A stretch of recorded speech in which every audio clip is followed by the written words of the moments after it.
We are looking at our discussion board post, which is the basis of our journal entry. So let me first read through it. With many extremist ist and ism movements inciting mobs in our day, motivating individuals to behave toward others in ways they wouldn't dream of doing on their own, and stifling rational inquiry and public debate, studying cults and mind control is most timely. Rick Alan Ross, author of Cults Inside Out, identifies many characteristics of cults. So we're going to watch an 8-minute video clip of him in a minute. Here are Ross's 8 criteria for helping identify a cult. Using coercive persuasion techniques that break a person down and then initiate thought reform. Demanding unquestioned ideological purity. Examining every private thought of the individual before the group. Citing anyone who questions the group as being unscientific and wrong. Using loaded language cliches to stop critical thinking. Controlling the mind by controlling all information one receives. Manipulating emotions. Creating deployable agents, exploiting members. Dr. Robert Lifton identifies 3 main characteristics of cults. Thought Reform and the Psychology of Totalism, a study of brainwashing in China, New York, by Norton, 1961. So here's some more characteristics. Totalistic thought reform practices. Worship of leader or group or ideology. Economic or sexual exploitation. And then Jana Lalick, Ph.D., and Michael D. Longan, Ph.D., suggest another list, as I paraphrase it. And so there's another video you could watch from csj.org on this. So the group doesn't question its ideology. Excessive chanting or denunciation sessions or other practices that counter doubts.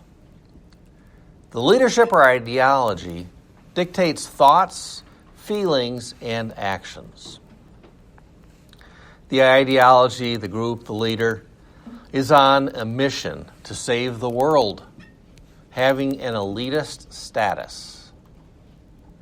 It's polemical, us versus them.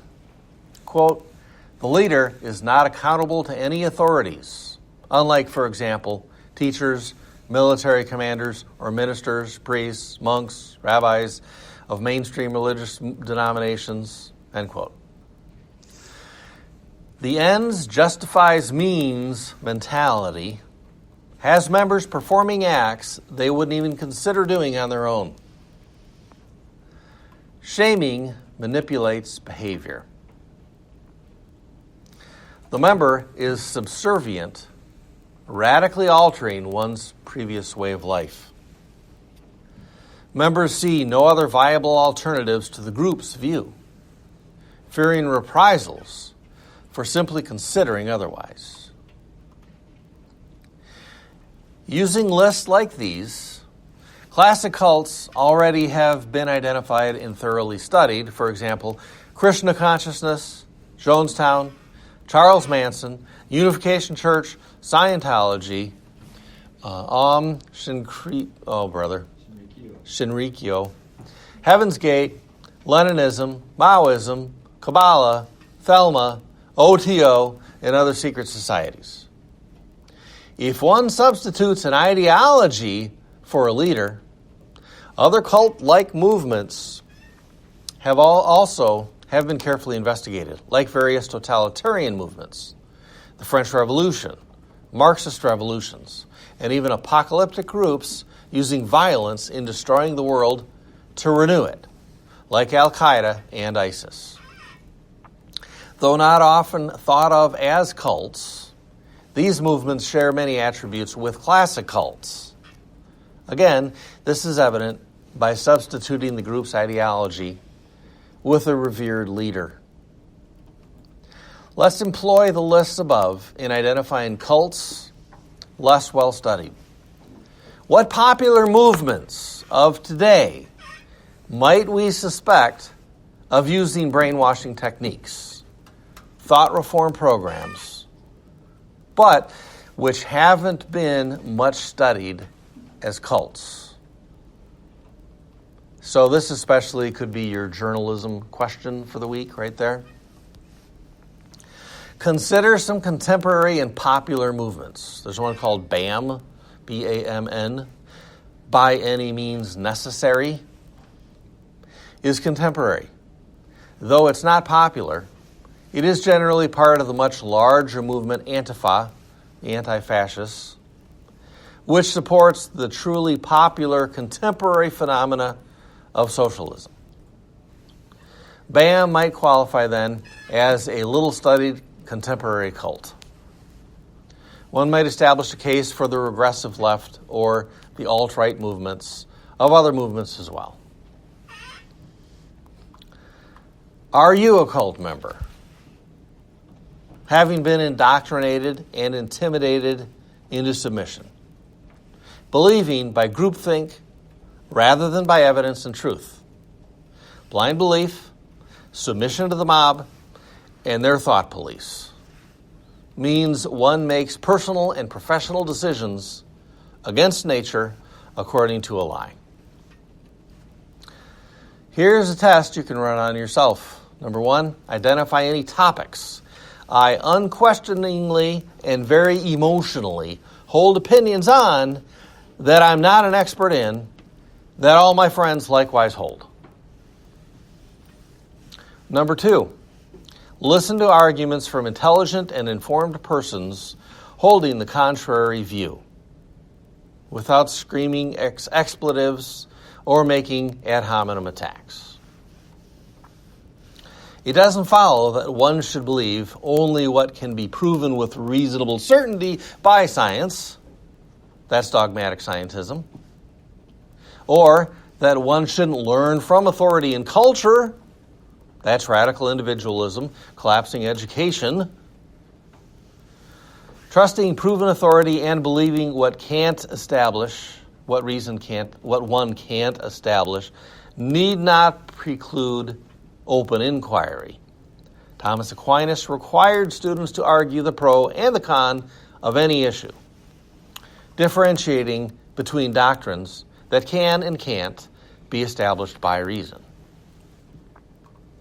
In our day, many dogmatically believe doctrines with contempt and hostility for anyone holding a different view, while imagining they're grounded in science. Know a loved one like this? Hold an intervention. Worry that you're a cult member? There's help, reach out. Our present epistemological zombie apocalypse for saving civilization must be subverted. So that was a mouthful. Well, let me relate this to informal fallacies.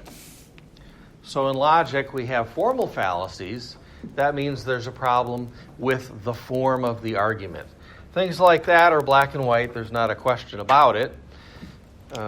So imagine this. What if I say, if P is true, then Q is true, and it is the case that Q is true, so what follows?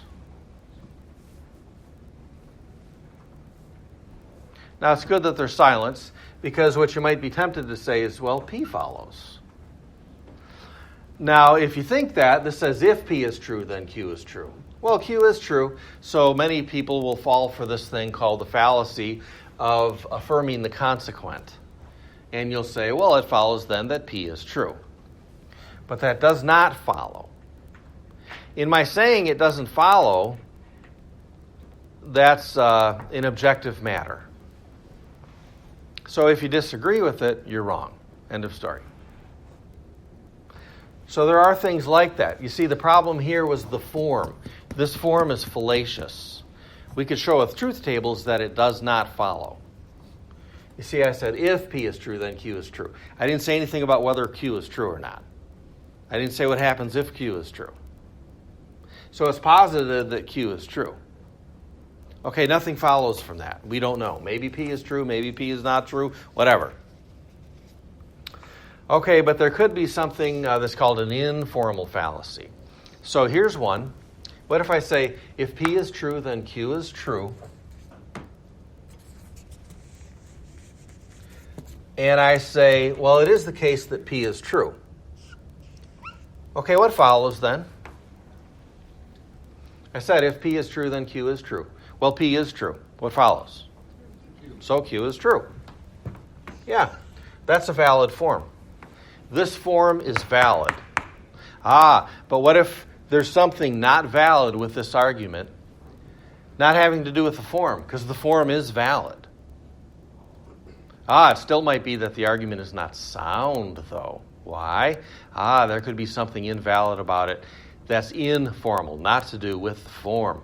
What about this? What if I said, if P is true, well, let me give you a different one. Let me say either P is true or Q is true. How about that? If I said either P is true or Q is true, but it's not the case that P is true, what follows? Q is true. So that's a valid form. There's not a problem with the form. That follows necessarily. So whatever your religion, whatever your sex, whatever your sexual orientation, whatever your gender, blah, blah, blah, blah, blah. This is the only answer. If you got another answer, you're wrong.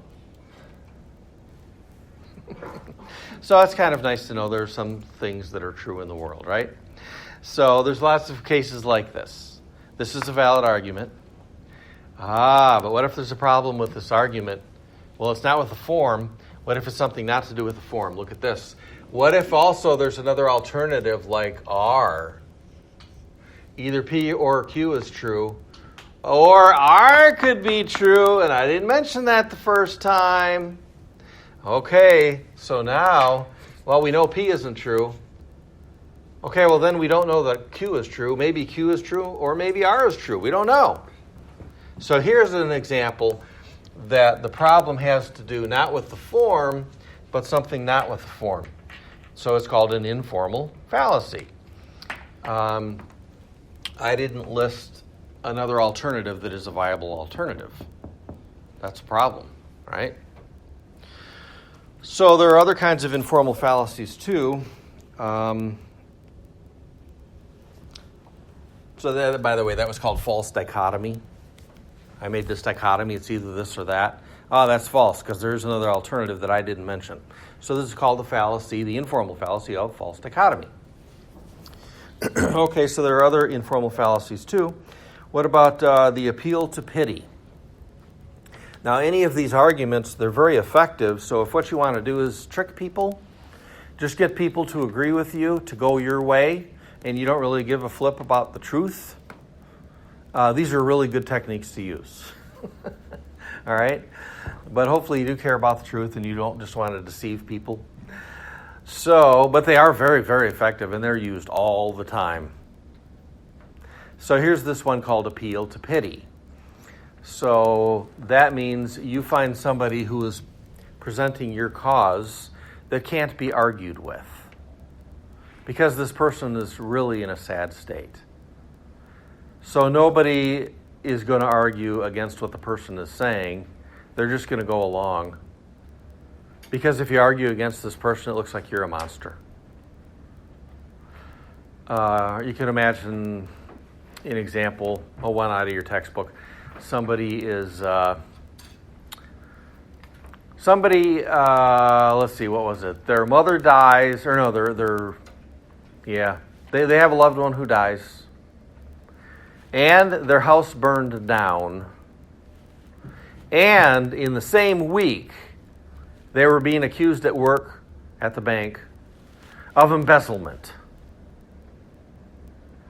Well, now somebody says it can't be that they did embezzle the money, because look at all that they've been through just this week. Does that follow? No? Not at all.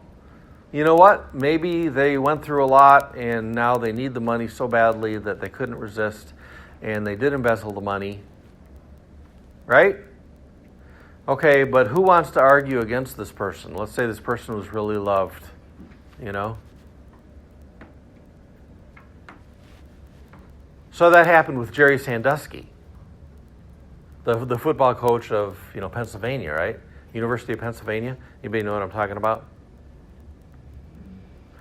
No way was he sexually molesting young men in the shower rooms at University of Pennsylvania. Why? He's a coach who's led us to many great victories. The whole town loved him. And for quite a while, anybody who'd say, oh boy, the victims are mounting. Their stories seem credible. It seems that this coach was molesting young men in the shower rooms at U Pennsylvania. Those people were excoriated publicly. No way could that be true. So look what you're doing to this man and this wonderful man in our great school, and this is so sad. So you're a monster if you are accusing Jerry Sandusky. And look at all the suffering he's going through because of people like you saying mean things like this, right? So the appeal to pity is very effective. Now the problem is it has absolutely nothing to do with the conclusion. That's going to be the problem with all these things I'm bringing up here now. They're called fallacies of relevance. These informal fallacies. They give reasons for or against the conclusion, the thesis, which actually are completely unrelated. So whether or not Jerry Sandusky is feeling really, really bad now and his family is feeling really, really bad now has nothing whatsoever to do with the fact of the matter. Did he or did he not molest a number of young men in the shower rooms at U Pennsylvania? That's all we're interested in here. So there are reasons that would be relevant. What about the credibility of the witnesses? What about, do they have ulterior motives? Is there any corroborating evidence? Are there any witnesses? Okay, that's all relevant, right? But Jerry feeling bad? No, that's not relevant at all. But it's very effective, the appeal to pity. Okay, so another one is appeal to force. So it kind of runs something like this. Somebody give me something to argue about. What can I use as an example?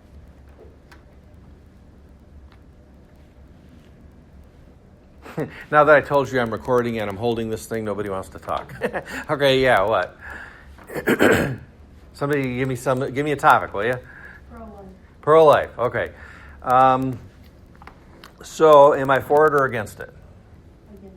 Okay, so I'm against pro-life, which means I am pro-choice, correct? Okay, so we'll say I am pro-choice, and you need to believe the way that I do. You know why you need to be pro-choice? You want to know why? Because if you don't, I'm going to punch you in the face. Oh, okay. Well, now you might say, oh, all right, I agree. Well, you might say that just to get out of a skirmish.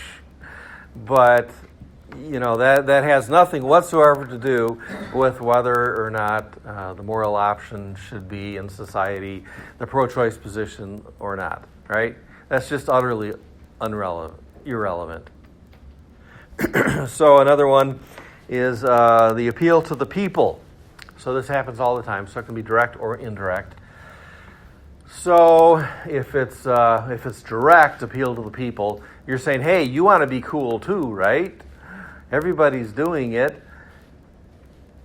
Well, now that's the way I'm saying it. It sounds silly and ridiculous, and of course you know that's stupid and nobody follows for that. But actually it's extremely powerful and influential. Who does not want to be liked? Who does not want to fit in? Who wants to be the odd person out? You know what I mean? So yeah, we all have this. It's very effective. Or there's the appeal to the people indirect. and this is very effective too, where you just whip up a mob mentality. Somebody give me an example of whipping up a mob mentality for some movement. It's okay, I'm not going to give your name on here.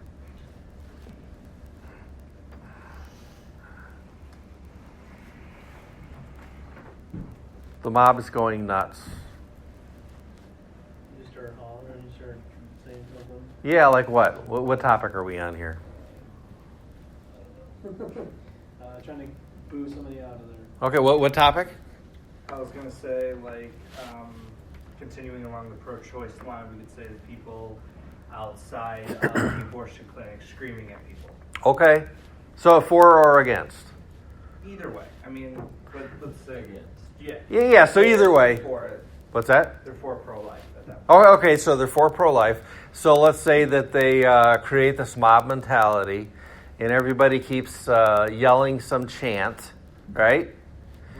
And then more and more people are just reaffirmed and drawn into something because of this sort of cult-like atmosphere that you're creating, this mob mentality, right? Does that make sense? So yeah, if you're creating some mob mentality, and in effect what you're saying is, okay, the pro-life position is true. Why? Well, don't you just feel it in the air? You know, the chant going on for the position, you know what I'm saying? Okay, well, whatever you might feel in the air and whatever emotion a group might be exhibiting, that's just utterly irrelevant, again, as to whether or not we should have this as a law in the books or not. Should we leave it up to the states? Should it be by the federal government?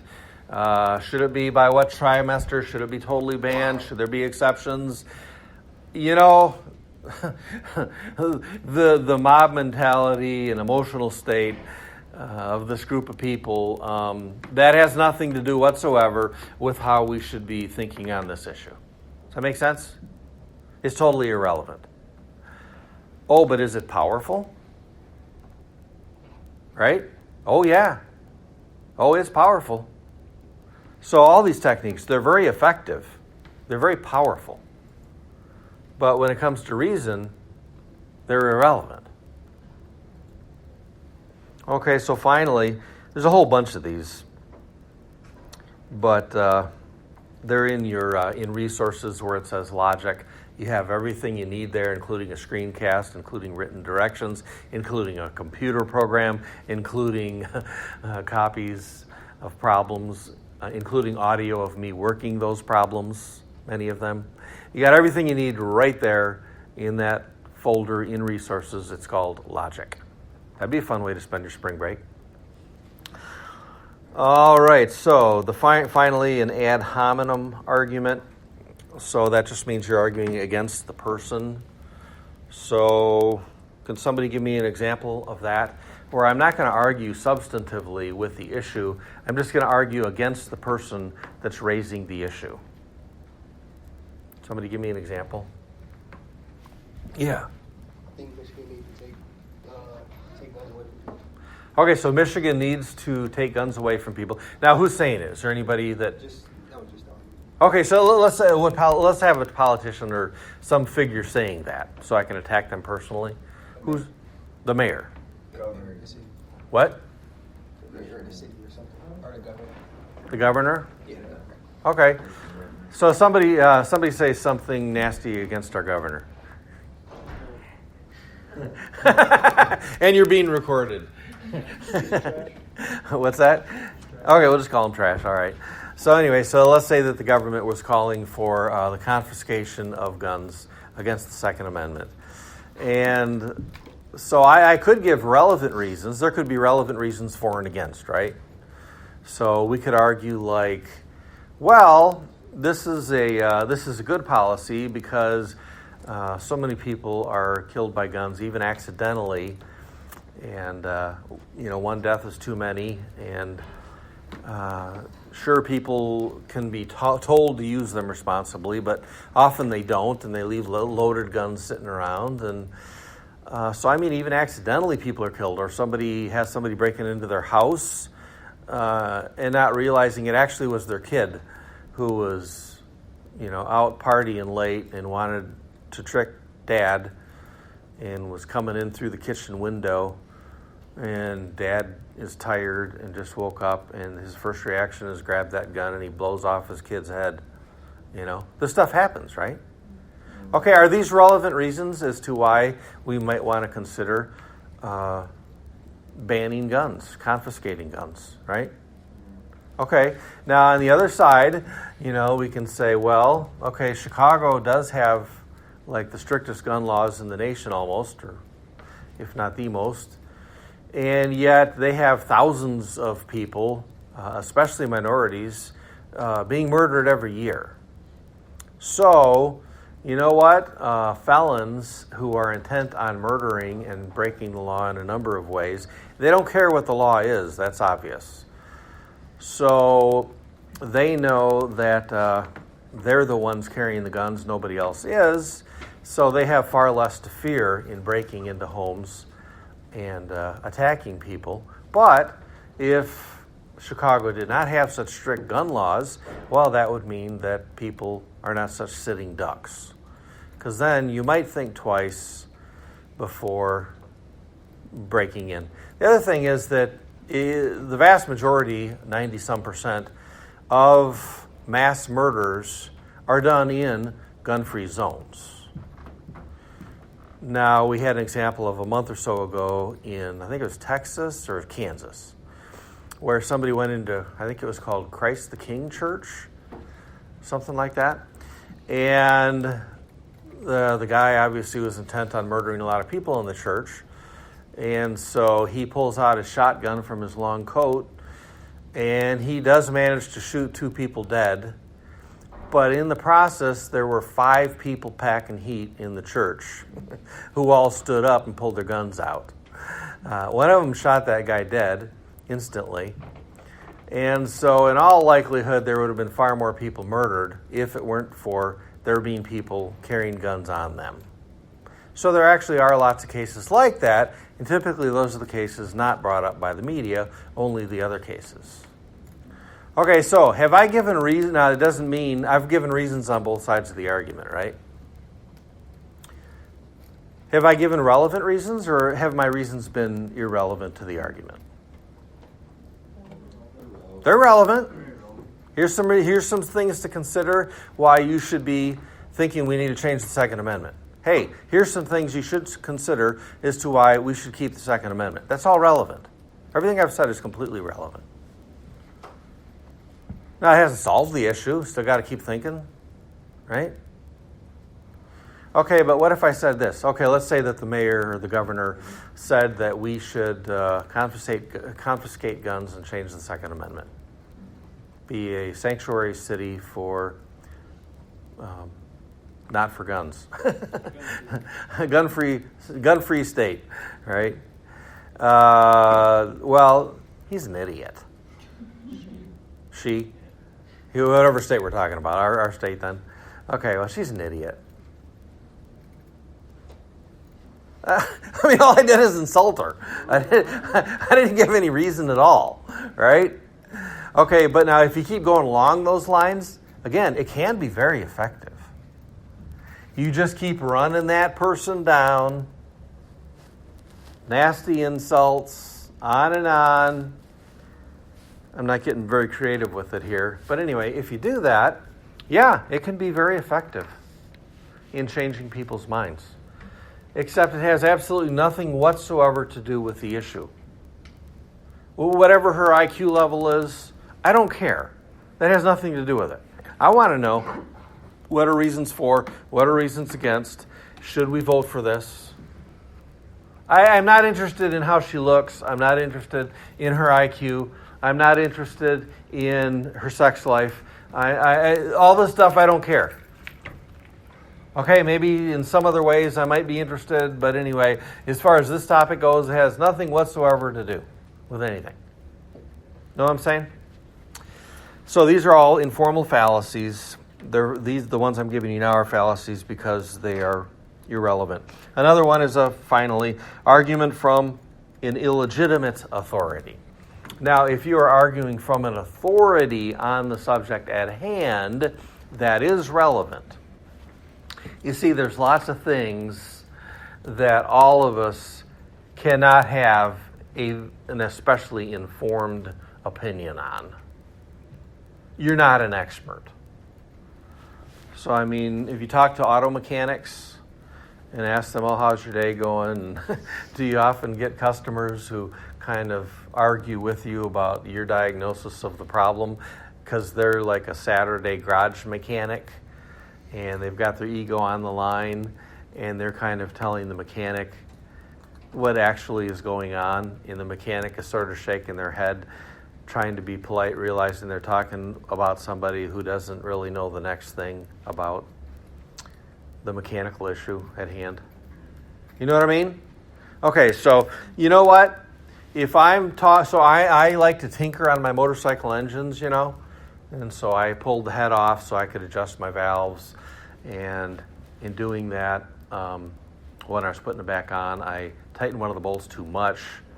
It was to the right torque, but anyway, the bolt broke, and now it's stuck in there. Now, how do I get it out, and what's the best way to do it? And okay, I can look at YouTube, you know.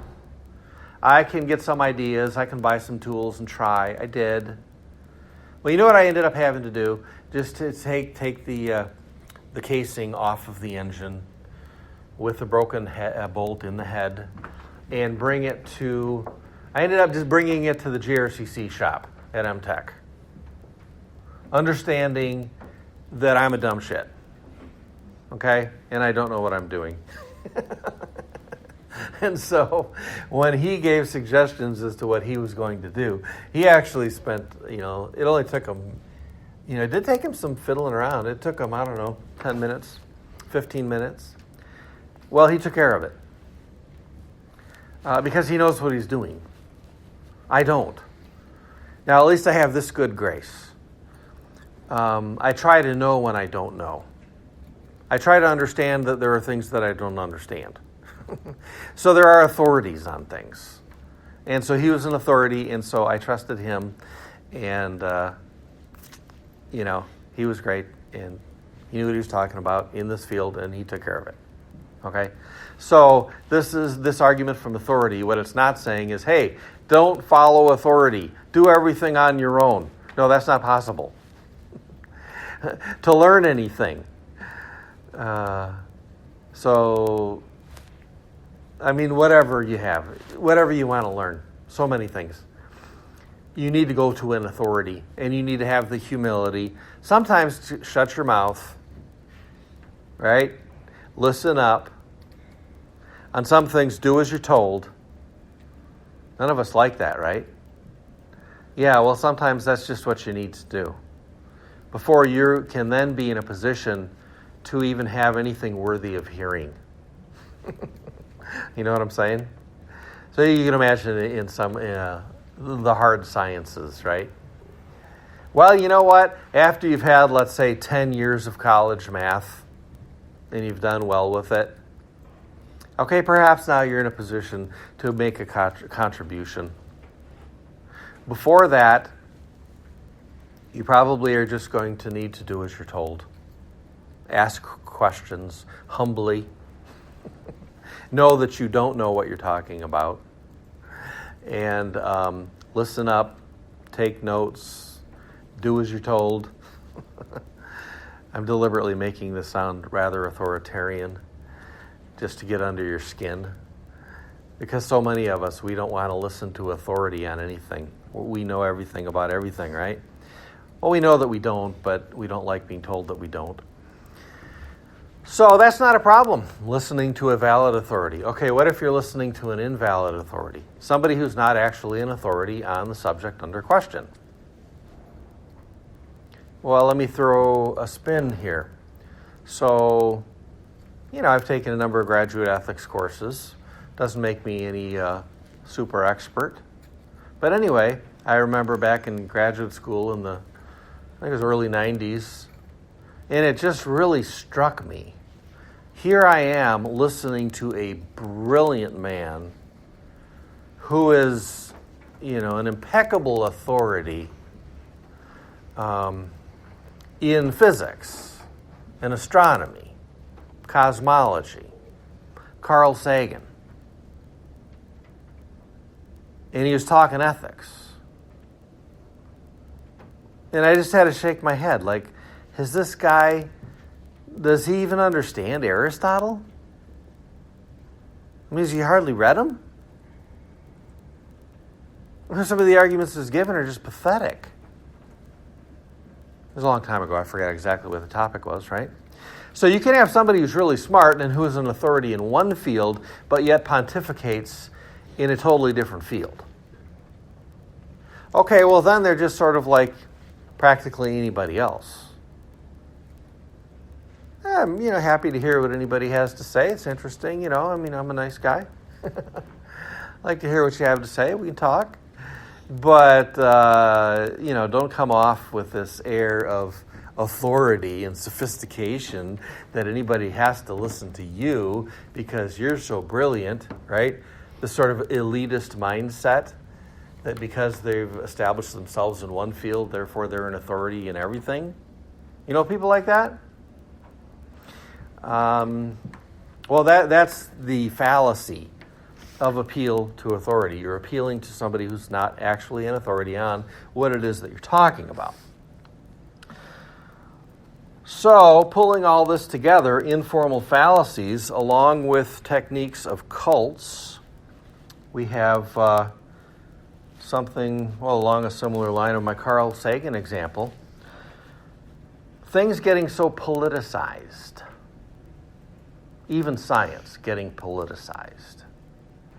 Where you're hearing well-established scientists, but then who are making claims, social, political, ethical claims, in which they're no authority at all. But yet they're borrowing their clout from science and holding it over your head to where obviously if you want to respect authority and kind of be in the crowd of the intelligentsia, well, then you believe them and you go along with them, right? So, you might have seen, on the web or whatever, things like facts matter, science matters, earth matters, right? Anybody ever seen that before or heard something along those lines? So, okay, facts matter. Well, who's ever denied that, right? Science matters. Yeah, I know. I get my teeth operated on, I get my teeth drilled by somebody who took science seriously. I'm really glad, no kidding. Earth matters. Yeah, I know. We're standing on it and, we don't want to breathe in pollution. No kidding. Yep. Okay, well, obviously something's going on deeper here. Facts matter, science matters, earth matters, right?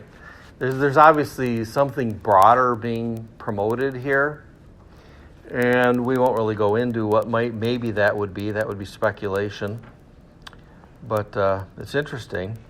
Well, anyway, it smacks of what's called scientism. It's along the lines of what's called verificationism. By the way, that'll be your discussion board or your journal for next week. It'll have to do with scientism and verificationism. So here we have something where reason is preeminent, science, right?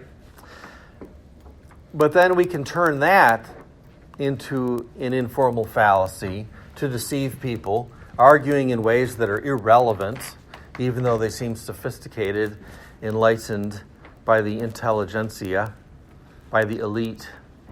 So you better fall in line. You better go along with it, right? Regarding science. So what is scientism? That's basically where you take science, something having to do with reason, and you make a cult of it. It becomes your religion.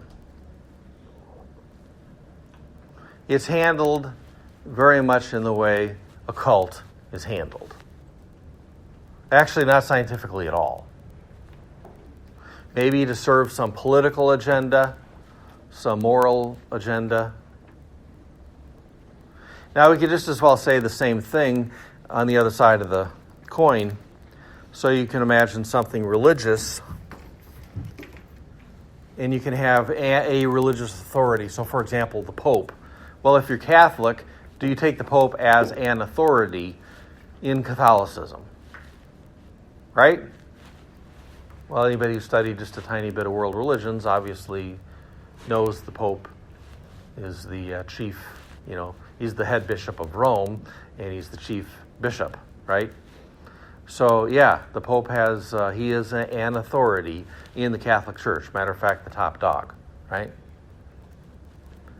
Okay, but then, so often what do you hear a Pope talking about? Well, so, for example, presently, we have the Pope meeting twice a week, I think it is, with people like Jeffrey Sachs, the right-hand man to George Soros, and Paul Ehrlich, author of The Population Bomb.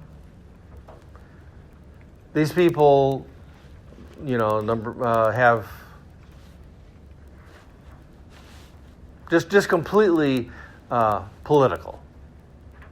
So you have somebody who is an authority, in this case, in a religion, but who is spouting things like the Laudato Si, or Our Common Home, papal encyclicals that actually have everything to do with geopolitics and precious little to do with what he actually is an authority in, namely Catholicism. So we find all kinds of examples like this, where people use their authority in one field, but then use that to influence people to believe what they're saying in a totally different field in which they're no authority in. So scientism turned into a religion, it's one of the things it relies on is called verificationism. So what's verificationism? Well, it goes like this, and I want to give you a minute to think about it. And tell me what's the problem with this. I'm going to tell you something that is absolute bullshit. But it's going to be hard for you to discern why at first, probably. So here it goes. If you can't show something to be true scientifically, by experience or reason, like math, analytically, then what you're talking about makes no sense. It's not even that it's false. It's just nonsensical. That's verificationism. What's the problem? And I would have to give you time to really get in groups and talk about this, and I have to prompt you. Yeah? Somebody's going to say something? Yeah, science only proves things false, it doesn't prove things true. Okay. So that's one philosophy of science, right? That it relies mainly on falsification, right? And that's a good point to bring up. But there's even a more serious problem. A much more serious problem. So you ask yourself this. Let me state it again. How about if I state it this way? Nobody should believe anything unless it can be shown scientifically. That is by experience or analytically, like math, logic. If you can't show it by science, you shouldn't believe it. Because it's just nonsensical. Do you know what the huge problem is with what I just said? What? There's no backup. What? There's no backup. No backup? For what I just said? Yeah. Exactly. I just said, hey, don't listen to anybody. Don't believe what they're telling you if what they're saying can't be proven scientifically. Right? Mm-hmm. What I just said can't be proven scientifically. That's a problem. Because now, if you're going to listen to what I just told you, it means you're going to say to me, hey, what you just said makes no sense. Because what I just said can't be shown to be true or false scientifically. Right? So, there are, even with science, you can turn it into a cult and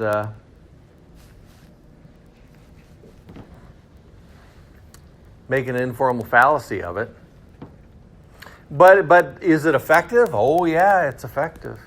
You've got some Carl Sagan, brilliant, respected person, indeed, in the sciences. But then he's talking about some cultural, political, ethical topic. Well, you see, the inference is supposed to be, okay, he's brilliant in science and authority there, therefore he's an authority in everything, therefore you should listen to what he's saying and believe it. No, I'm not necessarily going to believe it, because he's not an authority in what he's talking about. And of course, there are some things in which it's not reasonable to expect that there is an authority at all. There are some things that are a matter of taste, right? There are some things that are subjective, and it's unreasonable to expect there to be an authority in it. Aristotle said that you shouldn't expect any more specificity of a discipline than what it's able to allow for.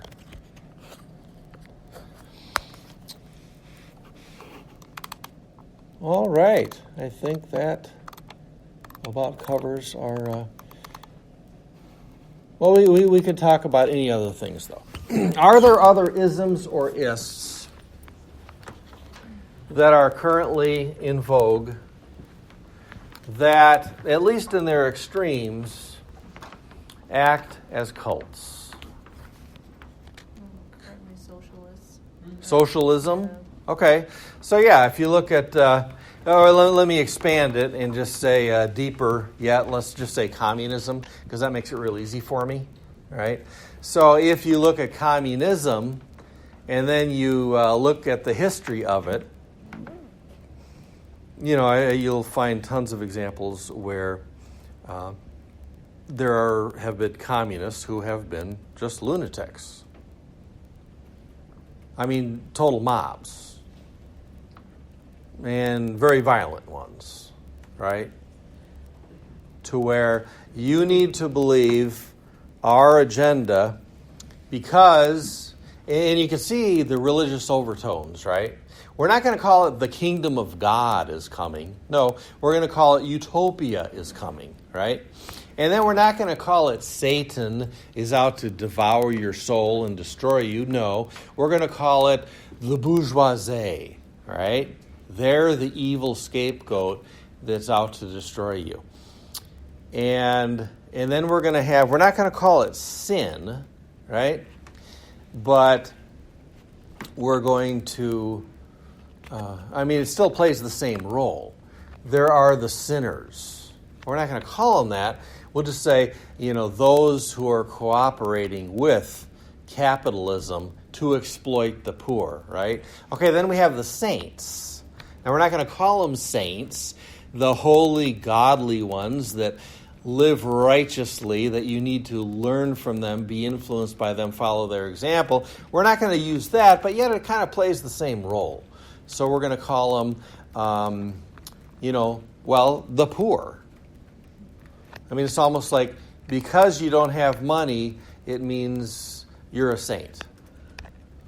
Or at least if you don't have money and you are fighting Satan, the bourgeoisie, the capitalists, right? Well, then you're a righteous person, right? So that's a good example. Give me another example. Some ism or ist that is popular that operates very much like a cult, to where you better not disagree with it or you will be ostracized. And where the followers of it tend to get quite emotional, manipulative, not sympathetic to hearing other viewpoints. They sort of, maybe they have their big scheme too, like there are the righteous ones and there are the evil ones, and there's the sound doctrine, the correct speak, and then there's the wrong speak, and there's the kingdom of God that's coming that is good, that we can promote. And anything in the way of that is evil, and we got to stop it, got to kill it. Give me any other example of some contemporary ism or ist movement. You know what I mean when I say ism or ist, right? So that was the case of communism. That's an ism. Anything else? Yeah. They believed in multi-marriage, and his... polygamists? The polygamist, yes. And the Okay. ones that were in Arizona, and their main leader, Jeff, I think, went to prison. Oh, yeah. Yeah, there certainly have been polygamist cults where people are, here's the inside group, and so we really need to emphasize your believing according to this group, and we need to protect you from people who think differently. And we got the ins and the outs. And now I'm not sure, I don't recall exactly the Arizona polygamist group you're mentioning. But I mean, yeah. Now I would say that's probably not like a real popular thing. Is there something that presently in America is very influential, very big, very popular to where maybe you dare not say it, that is an ism or an ist? Feminism. Okay. So I'm a man, so I'm not that stupid to talk about that. Anybody else? No. No, I am that stupid, actually. So you could take that in different ways. So, I mean, that's one where, okay, well, you can see a very rational way of taking it, where, hey, women make up half the world's population. Actually, a little more, right? So, do we care about women's health? I hope so. Do we care about women having, an equal seat at the table and being respected? I certainly hope so, right? So things that are in the way of that, is that a problem? Yeah, I think so. Does that mean that I'm a member of some cult? No. I defend women. I mean, that's half the human race. I don't have any problem doing that publicly, and no, that doesn't make me a cult member, right? But is there, maybe it's no majority, but anyway, is there a segment of feminism where it operates as a cult? Well, again, we could do the same sort of thing like we did with communism. And we could talk about if you have, you have the devil, right? So you've got this evil. What is the evil for feminism? The devil. Who's the devil? Men. Yeah, men. Or what's the name for it? The patriarchy. So, I mean, you can imagine, what if I walked around like this? I am the patriarchy. Ah! Right? So, you got the boogeyman. This big, nebulous, dark figure that just about all men are, right? Because men exhibit what? What is it men exhibit? Toxic masculinity, right? So masculinity itself basically is toxic, right? So now, are there men who are toxic, who are nasty? Yeah, absolutely. But I mean, if you just say kind of in general that most men are sexist, even if they don't know it, still they are, and they have this toxic masculinity, well, no, I'm not going to bow under that, and no, I don't think that I do, and I have room for improvement, and guess what? So do you, whoever you are, even if you're a woman, right? So you have the boogeyman, the devil, right? toxic masculinity, the patriarchy. And then you have the good ones, the saints, right? So you've got kind of the established saint figures. And so, Margaret Sanger or whoever. And then, so you got the good and the bad. And then, well, anyway, you could see how we could go on with this. And then you could have like religious exercises.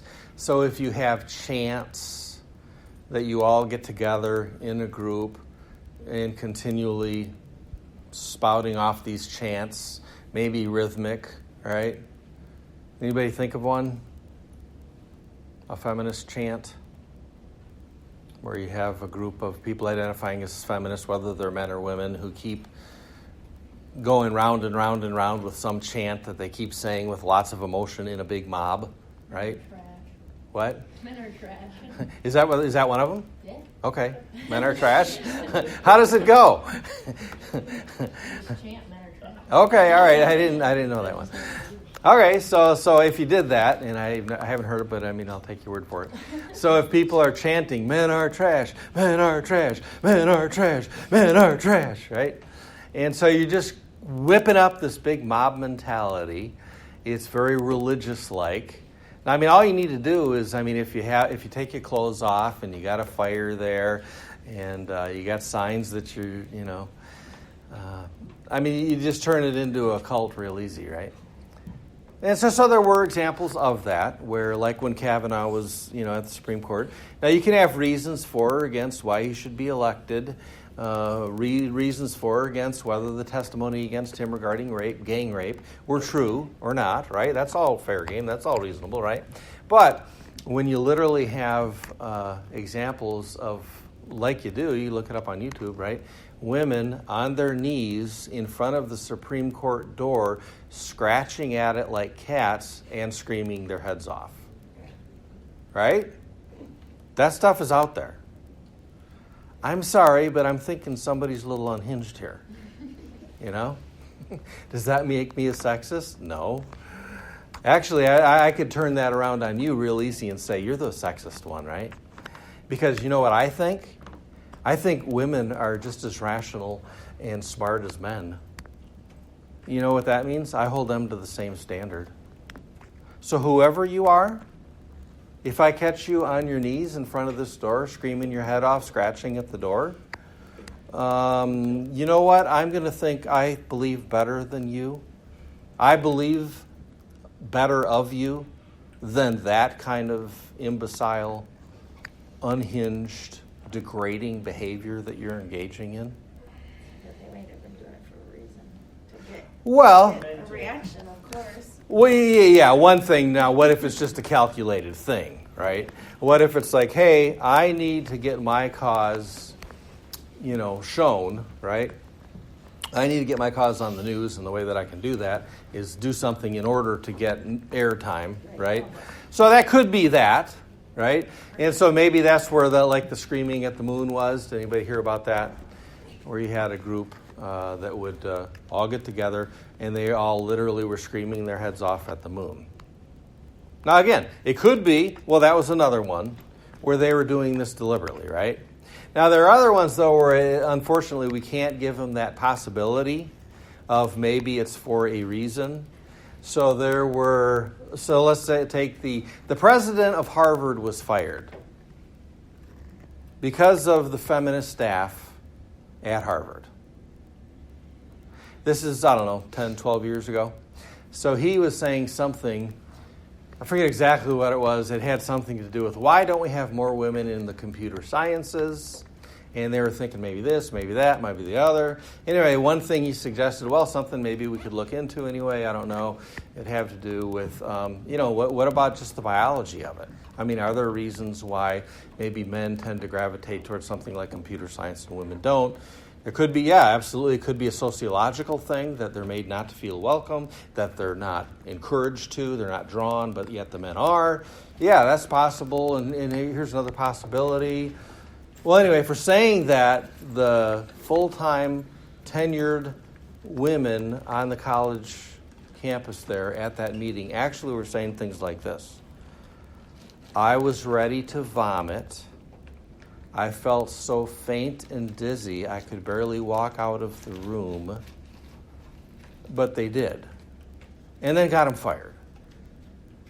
So there again, I'm ready to turn the feminist argument of degrading women back on anybody like that. Because my attitude is, hey, I think women are just as smart as men. I think that they can control themselves just as well as men can. So you know what? If you hear things that you don't believe are true, well, I expect you to deal with it in a rational, self-controlled way. Give your reasons for why you think that's not an option worthy of consideration. Good. But acting like, how is it not actually a sexist idea to say, well, what if it goes like this? Women, though, aren't able to think rationally, so that when they have their view challenged, they get too upset, and then they can't control themselves. And you see, it actually physically affects them to where they're going to faint or puke at the meeting. And so they have to walk out. And then rather than dealing with the topic rationally, it's perfectly fine for them to form a mob and just get somebody fired when they don't like their view. Which is the sexist view here? A or B? Right? So, anyway, this kind of stuff is very effective.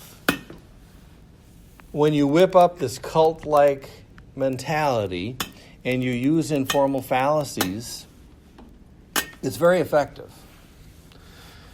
But it's not reasonable. All right, well, I think that about does it for this one. Let me